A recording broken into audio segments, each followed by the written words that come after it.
Hello, my name is Isabel, and I'd like to report on North Korea, which is arguably one of the most isolated countries on the planet. I wouldn't choose the missile crisis, but I would rather focus on something very deceptively simple: happiness.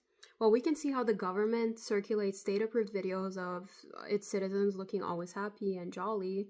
And I was wondering, to what extent can happiness survive in such an environment where expression is severely restricted?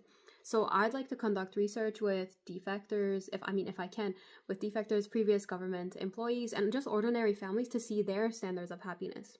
And the heart of my research and the why factor is that I think in countries with higher income, stronger social institutions, and democracy, people report equal levels of unhappiness, and if so, even higher levels of unhappiness.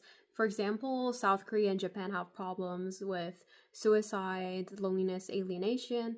So this goes to show that even in well-governed societies, people can feel profoundly empty.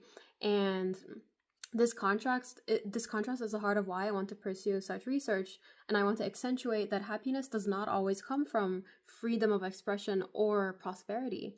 And this can even be tied to the facet of social media and how in North Korea all citizens are banned from even accessing it, and maybe that's a good thing because we use social media as an instrument as an instrument for self-comparison and creating such unnecessarily high standards of perfectionism.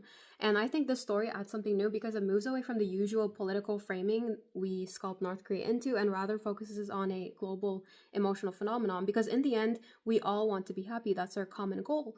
And I aim to use the world's most restricted society to ask the question we all face, which is, why can people be unhappy in systems that are designed to serve them? And does true happiness come from political freedom?